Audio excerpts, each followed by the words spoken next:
Let us open our Bible on Proverbs chapter 23, verse 26. Praise the Lord. My son, give me thine heart, and let thine eyes observe my ways. Yes.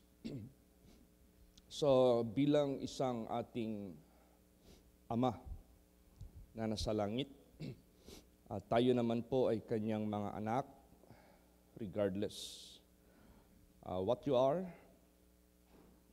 Sinabi po dito, my son, give me thine heart, and let thine eyes observe my ways. So pag tayo ay hiningian ng ating puso, ng ating buhay na Diyos, this is all about loving God. Yung ating pag-ibig sa Kanya. So pag inibig natin ang Diyos at binigay na natin yung puso natin sa Kanya. Now, what can you remember in loving God? You cannot love God half-heartedly. You cannot love God 1/4, 3/4, almost 100% of your heart. But it is, and it should be, 100%. Kaya yung inawit natin kanina, my Jesus, I love thee. I have resigned from all my sins. So itong pag-resign natin sa lahat ng ating mga sins, that is an indication we have given our whole heart unto God. Because there is no such portion of our heart that belong to Satan. Because the Bible says, whosoever commits sin is of the devil. So pag mula ka ng pinakundanganan sa puso mo na kasalanan or iniquity, wala nang bahagi ang diablo sa buhay mo. So your heart belong to God 100%. So yan, that is how we love God. That is how we give our heart to Him. And let thine eyes observe my ways. Napakahalaga po ng ating mga mata na lagi nating tingnan ng husto ang daan ng Diyos na itinuro niya sa atin na ating lakaran. Na wag tayong lilihis sa kaliwa at kanan, na wag tayong lalabas dyan. So, our eyes, the eyes of our understanding, kailangan nakatutok yan sa ways of God to keep it, to observe it, to obey it. Ganun ka-importante. Kaya, pag yan ay ginawa natin, masaya ang Diyos. Masaya ang Diyos. Bakit? Tunay yung ating pag-ibig sa Kanya. Tunay yung ating pag-commit sa Kanya. Minsan, sa kasal na ginagawa ko, itong pag-solemnize ba ng marriage, maraming mga marriages that is being broken. Maraming mga marriages that is being destroyed. So, bakit? One of the reason, lack of commitment to each other. Kulang ng commitment sa bawat isa. Maybe, at that time, when they have made their vows, baka meron lang siyang pinapa-impress, o dahil maganda pa ang katawan ng babae, but not to the extent na ang isip niya, willing siya to die with her. Willing siya to abide with her by worse or by better, whatever, ups and downs. Pero kung ang commitment ng babae at ng lalaki, vice versa, is still death, yan ang tunay na pag-ibig. At pag yan ay inobserve niya as what he vowed, as what he promised. Kaya nga tuwing meron akong kakasalin, inaano ko talaga yung commitment sa isa't isa. Tinatanong ko talaga, are you willing to grow old with her? Are you willing to grow old with him? Commitment yan eh. That is lifelong relationship. You cannot be separated As long as you both live, you are being bound by the law. So, ganun din sa ating buhay. Pag yung ating commitment sa Diyos, wholehearted, binigay natin sa Kanya, and we observe His way, we keep His way, masaya ang Diyos. Praise the Lord. Basahin natin yan. Proverbs 23 verse 15. Praise the Lord. My son, if thine heart be wise, my heart shall rejoice, even mine.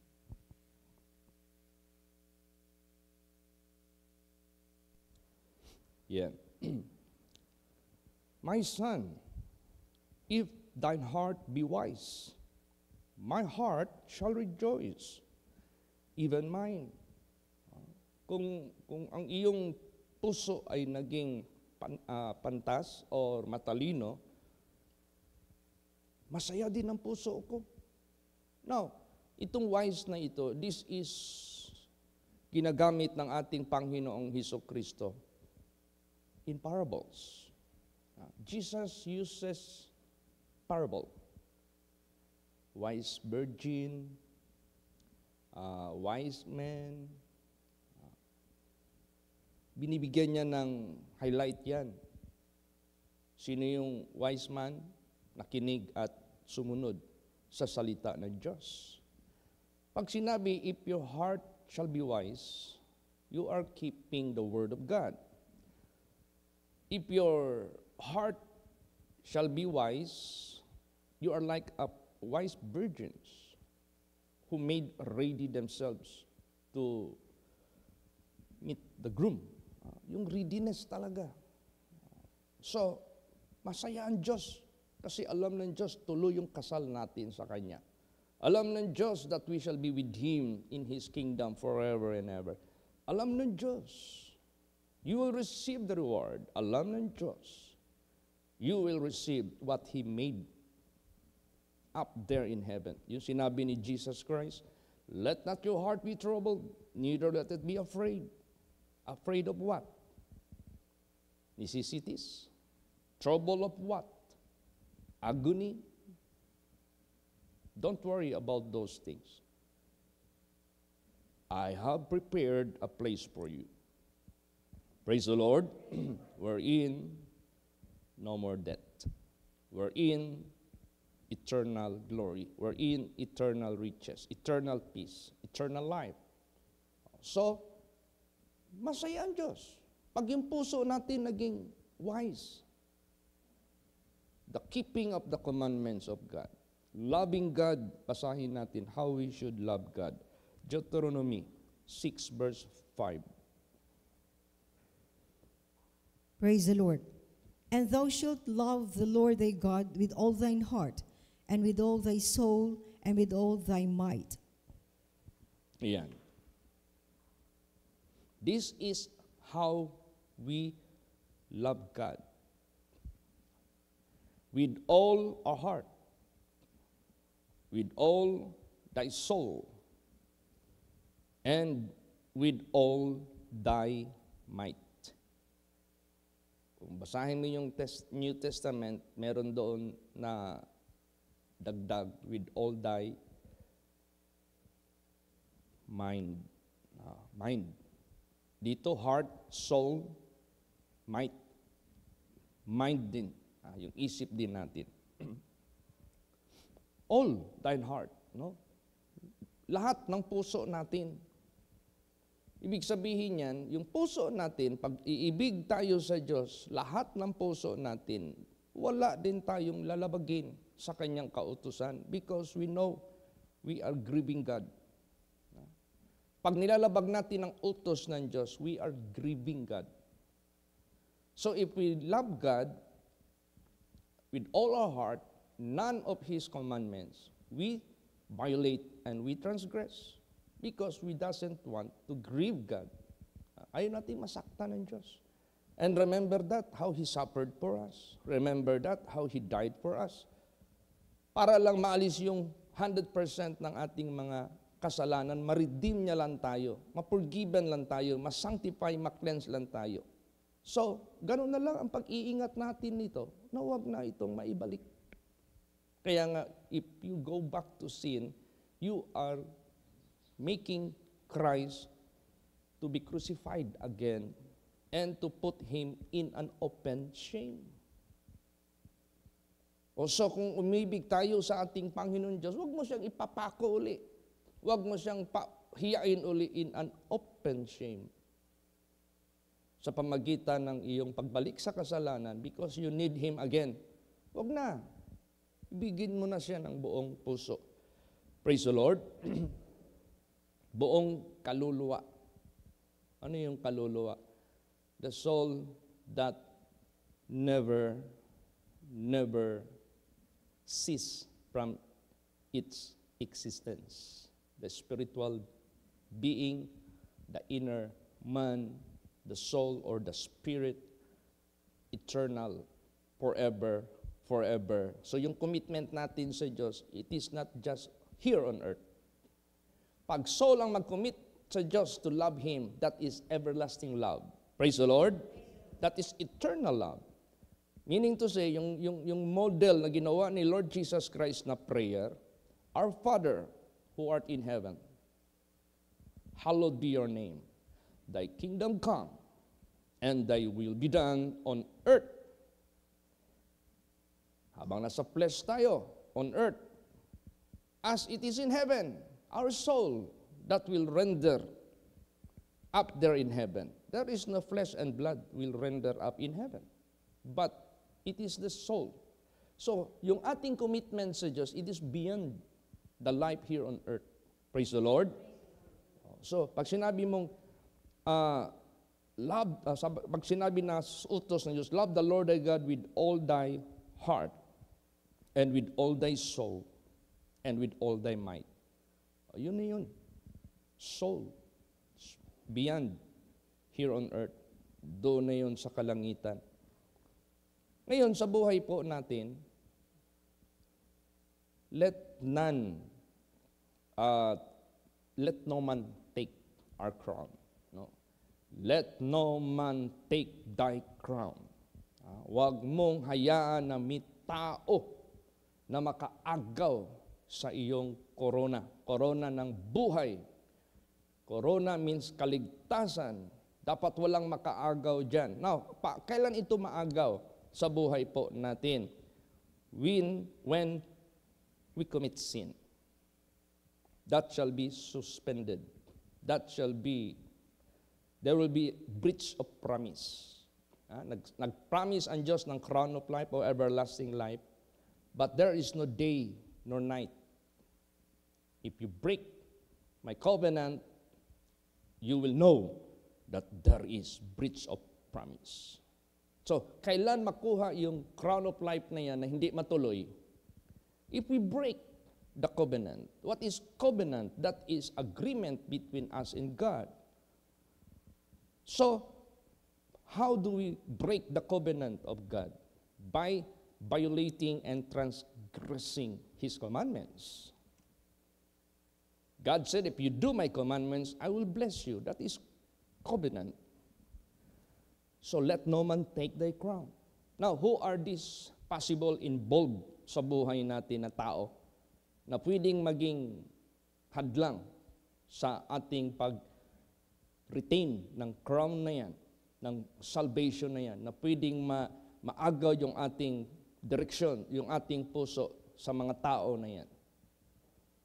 Basahin natin. Matthew 10:37 and 38. Praise the Lord. He that loveth father or mother more than me is not worthy of me, and he that loveth son or daughter more than me is not worthy of me, and he that taketh not his cross and followeth after me is not worthy of me. Yan, may mga tao dito na involved.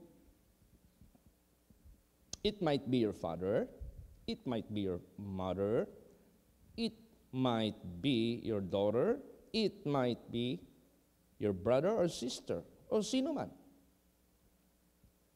If you love them more than Him, you are not worthy of Him. Meaning to say, itong pag-ibig natin sa ating Panginoong Diyos, you decided to obey and to follow, and let none, anyone, could change your direction.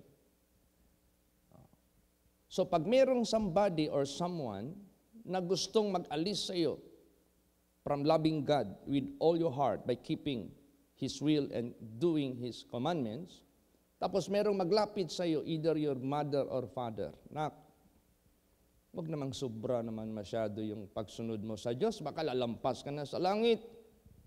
Oh, inumin mo itong Red Horse. Yan. Nak, baka lalampas ka na sa langit. Yan. Sama tayo, manood tayo ng sine. Nak, minsan naman, mag-enjoy ka naman, mag-disco muna tayo. So, kung ano yung mga pinagbabawal dyan sa Galatians 5:19 to 21, nak, huwag ka man masyadong magpapagpakumbaba. O pakan mo na rin minsan yung kaaway mo. Nak, masyado ka nang inaapi. I-curse mo na yung kaaway mo. Yung mga ganun na approach ba? Para ilihis ka lang ng landas. So, alalahanin natin, pag binigay na natin yung puso natin sa ating Panginoong Diyos, we are already obliged to keep His commandments. And that is the barometer, that is the gauge of God for all of us, whether we love Him or not. Paano tayo susukat ng Diyos, whether we love Him or not? Jesus said, He hath my commandments and keepeth them all, He it is that loveth me.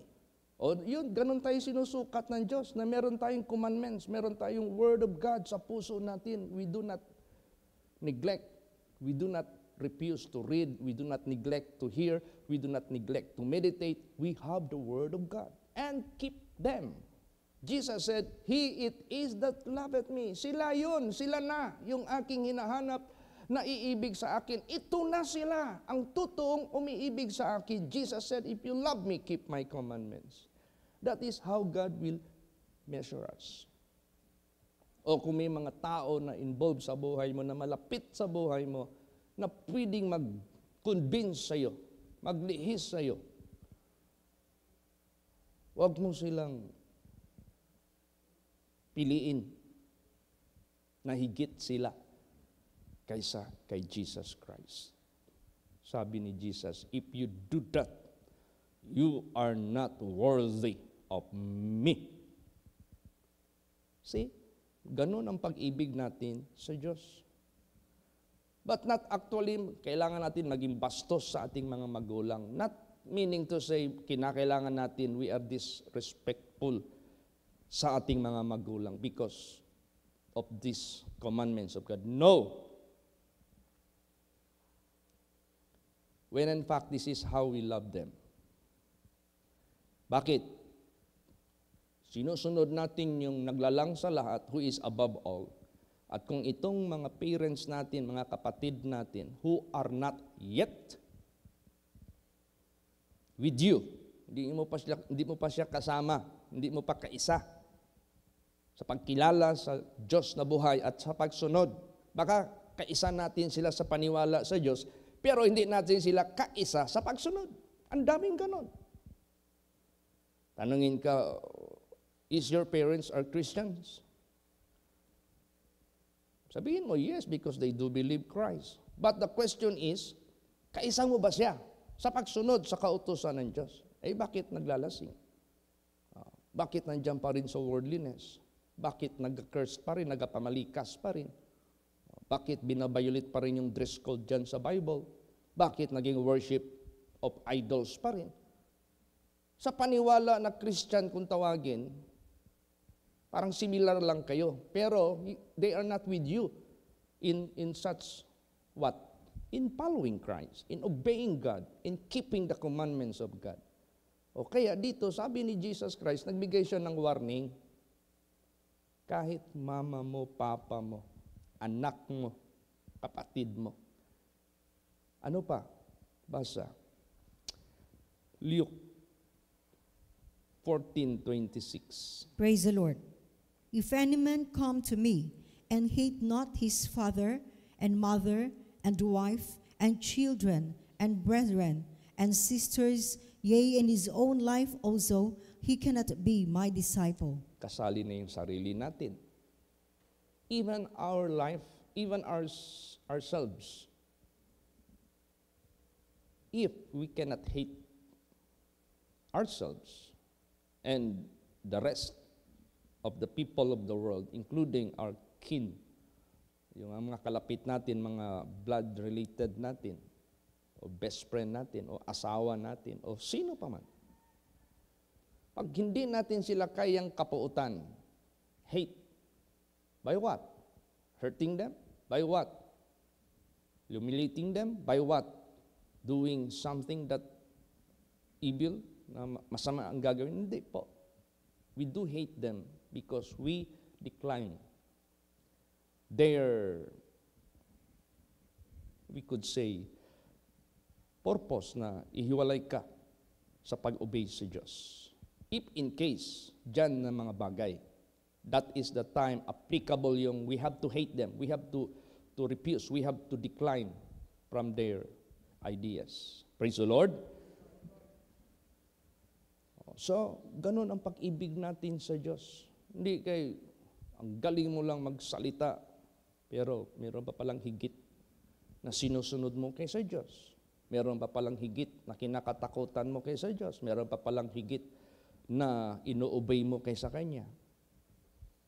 So ito na yung cross, kung tawagin. You have to bear your cross. Cross that is the symbol of sacrifice. Cross that is the symbol of bearing burden. You have to carry it. Do not lay it down. Huwag mo yung ibaba. There was a time na bago pa ako kay Jesus Christ, na bago. At ako yung kinasanayan ng aking mga magulang bumibili ng beer. Tanduay, Red Horse, lahat ng mga makalasing. Utusan ako minsan ng mga customers namin, pag gusto nila ng hard o cheat, bili ka ng Fondador, o bili ka ng Johnny Walker, o bili ka ng ganito. Ako talaga ang runner kasi I am the youngest of all brothers sa pamilya namin. So ako yung madali nilang mautusan. Wala na akong mautusan eh. Youngest ako sa lalaki. Pag utusan yung eldest, mag-utos doon sa second brother. Yung second brother mag-utos doon sa third brother. Yung third brother mag-utos doon sa youngest. Sino yon? Ako yon. Wala akong mapasahan. And there was a time na nagkaroon ng meeting yung aking tatay sa tinatawag na asosasyon na Samahang Batanggenyo. Kasi my father is Batanggenyo. Nag-ring ngayon yung intercom connected doon sa law office na aming regular customer. Pag-ring, sinagot ko. Akala ko mag-order lang ng adobo, mag-order lang ng pulutan, ng pagkain. Hindi pan. Order man ng beer. Cheat. 8 beers. Malamig. Pak, nilagay ko. Tay, i-order po na 8 beers. Walang tao at that time. Puro laagan man niya ako mga igsoon po. Siyempre, San Pedro, daming kalingawan dyan sa labas. Daming barkada. O, ihatid mo. Ay, tay, di ba nag-usap na po tayo? Hindi na ako mag-serve ng beer. Bakit? Pusher ka. Alam mo na makalasing yan, iserve mo yan sa mga tao. You're pushing the people to commit sin. Ay, nagalit na yung tatay ko. Ay, hindi mo naman yan iinumin. Ihatid mo lang yan doon. Sabi ko, tay, I'm very much sorry. Pahatirin naman ako ng isang truck na soft drinks. I will do it. But isang boteng beer, hindi mo na ako mapahatid. Ay, nako. Masakit yan para sa akin. Papa mo yan. Ganunin mo. But I cannot break my promise to love God more than my parents. Neither more than myself. Praise the Lord. Anong ginawa ng tatay ko? Siya mismo kumuha ng beer, siya mismo naghatid doon sa mga abogado. Maglakad pa siya, mula dito hanggang gate. Ganun ang layo. He was humiliated among the samahang Batanggenyo. And it appears, wala akong modo. Kaya, nung panahon na hindi pa nakaunawa ang tatay ko, he hated me so much. Dahil wala akong modo, Pero I keep it within myself. Someday, my tatay can understand why I have done this to him. Ito, maliwanag ito. Praise the Lord. Nandiyan yan sa banal na salita ng Diyos. So, na-win ko sila kay Jesus. Yung sabi ni Brad Samuel, narinig ko talaga sinabi ng tatay mo, Sam, ako pala ang mali. Si Chito pala ang tama. Okay lang ka magkakamali kung sinusunod mo yung Diyos. Praise the Lord. Kailan ka magkakamali kung sinusunod mo yung Panginoong Hesukristo? Jesus never gone wrong. Wala siyang kasalanan. He is perfect. Pag siya ang sinusunod natin, you can never go wrong. O na-realize ng tatay ko. O, di ba? To God be the glory. But I suffered persecution. I suffered mga salita na masasakit. I suffered rejection. Yan na yung cross. Bear it. Praise the Lord. Huwag mong ilagay yan. Sabihin mo, Lord, hirap palang sumunod sa'yo. Masasagasaan ko pala si tatay, masasagasaan ko pala si nanay, si kuya, si ate, even myself. Ilagay ko muna, no, you are not worthy. Take up your cross, i-bear mo yan, batayin mo yan kung hanggang kailan yan mag-last. To God be the glory. Na-win ko rin sila kay Jesus. This is how God commanded us how to love God. Ganon ang pag-ibig natin sa ating Panginoong Diyos. So, ibigay natin ang ating sarili sa Panginoon. Basahin natin how 2 Corinthians 8:5. Praise the Lord. And this they did, not as we hoped, but first gave their own selves to the Lord and unto us by the will of God. Yan. Binigay nila ang sarili nila sa Panginoon at sa atin. Bakit kasama sa atin? By the will of God. Ako, I experience as the least of the member of the congregation from the start, no? Naranasan ko yung ako ang pinaka-baguhan, pinaka-beginner as member of God. Lahat, member of the congregation. Ibigay mo yung puso mo sa Panginoon at bigay mo rin yung puso mo kay Pastor Samuel Gabre. By the will of God. Kasi gumagawa siya sa kalooban ng Diyos. Suportahan mo siya 100%. Praise the Lord. Ganon din sa ating relasyon. As we offer our lives to you para maligtas ka, then you support me also by the will of the Lord. Hindi kay nandiyan ka, sumisira ka doon sa pastor, sinisiraan mo yung pastor, naniniwala ka sa mga chismes against sa pastor na yan. Anong klaseng ano yan? Sino ba yung pastor na yan sa'yo? Did he took something out from your money? Did he cheated you? Did he lied? Nagsinungaling ba siya sa iyo? Gumawa ba siya ng hakbang? In secret na pahiyaan ka? Kung meron man nakakilala sa pastor ninyo, kayo. Because all the way nasa inyo siya. Praise the Lord. Ba't kayo makikinig doon sa labas? Bakit kayo? O diba? O so kaya dito, sundin natin ito. If you have given your heart to God, give your heart also to those who serve God by the will of God. Kaya nung una, dumaan ako sa ano ninyo. Once upon a time, I was working to support the ministry of God. Once upon a time, when I was assigned in Manila, I supported Pastor Samuel Gabre. Dumating pa ang panahon, yung testimony ko, gusto nila akong ipaseparate. No, I cannot do that. I cannot afford to do to my mentor. Siya yung ginamit ng Diyos para ikaw ma-mold, para ikaw maligtas. And God used him perfectly, effectively, kasi makita yan sa buhay mo. And yet, susungag ka. Dito, ano sinabi dito? Hindi namin ito inasahan. Dahil una, binigay nila ang sarili nila sa Panginoon. At dito sa amin. See? Full support sila.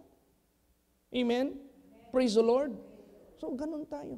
Tingnan mo si Joshua, full support ngayon kay Moses. Di ba naging mapalad siya? Tingnan mo si Timothy, full support siya kay Paul. Di ba naging mapalad siya? So, ganun tayo lahat, mga anak ng Diyos. Dito tayo iibig ng totoo sa ating Panginoong Diyos. Alam mo itong ating paglilingkod sa Diyos. Tanungin mo itong ating building, ilang pundasyon ito? 24 foundation or 18 foundation? 2, 4, 6, 8, 10. More or less 18 foundations ito. Ano ang pundasyon nito? Malalim. Ano ang pundasyon nito? Rock. Anong foundation nito? With steel. Matibay. Ilang lindol na dumaan sa Davao City. To God be the glory. Hindi talaga ito nayanig by the grace of God. Anong pundasyon natin sa ating paglilingkod sa Diyos? Basahin natin. Ephesians 3:17. Praise the Lord. That Christ may dwell in your hearts by faith, that ye, being rooted and grounded in love. Yan, grounded. Pag sinabing grounded, founded. Pag sinabing grounded, that is the one that holds the infrastructure. Oh. Yung mga kahoy, sino nag-hold sa kanila that is able to stand? The root. Because they are founded by that root. Tayo, rooted tayo and grounded in love. Praise the Lord. Pag-ibig natin sa Diyos na hindi kayang yanigin. Pag-ibig natin sa Diyos na hindi kayang tuksuin. Pag-ibig ng Diyos na hindi kayang i-discourage. Pag-ibig natin sa Diyos na hindi kayang bawasan. That Christ may dwell in your hearts by faith, that ye, being rooted and grounded in love, in Him. Hindi, God will dwell in you. Sasamahan ka ng ating Panginoon Diyos. So dito, tapos na tayo sa love by heart. Pag love ang pag-usapan, heart. Dalawa ito heart and eyes. So sa mata na naman tayo, basahin natin. Proverbs 4:25 hanggang 27. Praise the Lord. Let thine eyes look right on, and let thine eyelids look straight before thee. Ponder the path of thy feet, and let all thy ways be established. Turn not to the right hand, nor to the left. Remove thy foot from evil. Yeah. Yung mata natin, laging nakatitik straight. Nakatitik lagi sa kanyang statutes, sa kanyang mga commandments. At let us ponder the path of thy feet. Lagi mong i-check ba? You know, ponder. You're thinking about it. Check mo lagi, Lord, am I following after the footsteps of yours? Am I walking in your own way? Yan, lagi natin gawin yan. Let all thy ways be established. Lord, am I strong? Am I unmovable? Am I steadfast dyan sa paglakad sa inyong statutes, sa inyong commandments? Always, check it.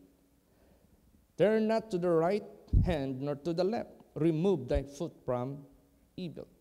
So, if Satan attempt you to step out of the way of God, huwag kang mag-turn. Huwag kang ikilos sa daan ng Panginoon. Do not attempt. Now, if Satan will convince you to do evil, no, remove. Remove it from your plan. Remove it from your thoughts. Huwag kang makonbinsi. Basa pa, Psalms 107 verse 43. Praise the Lord. Whoso is wise and will observe these things, even they shall understand the loving kindness of the Lord. Yes. Maraming mga tao, they cannot understand the loving kindness of God. Sometimes, yung binasa kanina, love your mother, your father, your brother, your sister, your daughter. Do not love them more than me. Sometimes people misunderstood. Kaya may mga awitin na, you are too wise to be mistaken. You are too good to be unkind. See, minsan nami-misunderstood ang ways ng ating Panginoong Diyos. But, if you just observe His ways, you will understand more the loving kindness of God.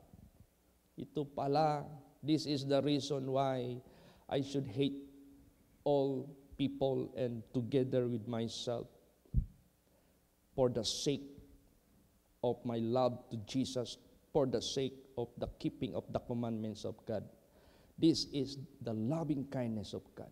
Because instead, ikaw ang madrag with these people na hindi panaliwanagan, papuntang impyerno, you are bringing them to salvation. Minsan, ang pag-ibig ng Diyos being misunderstood. But if you just obey the commandments of God, then you will understand more and more the loving kindness of God. Praise the Lord. Sunod ka lang. Last verses, Psalms 119, 9 hanggang 11. Praise the Lord. Wherewithal shall a young man cleanse his way? By taking heed thereto, according to thy word. With my whole heart have I sought thee, O let me not wander from thy commandments. Thy word have I hid in mine heart, that I might not sin against thee. Actually, these verses was my favorite when I was young. Because Jesus took me at young age, at the age of 16. And these verses was my favorite verses. Because there is word here, young. Paborito ko ito. Kasi as a young man, active ka eh. Aggressive ka eh. Hot ka. Mainit ka. Vulnerable ka sa pleasures of this world. And remember, how can you suspend it? How can you stop it? Kaya ito, this is my favorite. Even until now, it should be. Wherewithal shall a young man cleanse his way? Ako na yun, dahil marumi ako noon. By taking heed thereunto according to thy word. Lord, ganun pa. Kahit gaano pala ako karumi, kahit gaano pala ako kabaluktot, pag tutukan ko yung salita ng Diyos, malilinis mo ako. And I did it by the grace of God. With my whole heart have I sought thee. Ganun pala. The moment I seek you, it got to be wholehearted. Oh, let me not wander from thy commandments. If you want to belong to God, huwag ka nang saag-saag, huwag ka nang magpatikim-tikim, huwag ka nang mag-attempt na mag-go astray ka pa. Praise the Lord. Thy word have I hid in mine heart, that I might not sin against thee. Ito pala ang solusyon sa tao na hindi na magkakasala, na isa puso yung salita. Yan na. Hinihingi ng Diyos sa atin, my son, my daughter, give your heart to me. Praise the Lord. And let thine eye keep my way. Ito na ang gusto ng Diyos. Laging i-remind sa atin, laging ibigay sa atin para tayo 100% ligtas at gagamitin tayo ng Diyos para sa kanyang gawain. Amen? Praise the Lord. Magsitayo po ang lahat. Let us all pray. Hallelujah.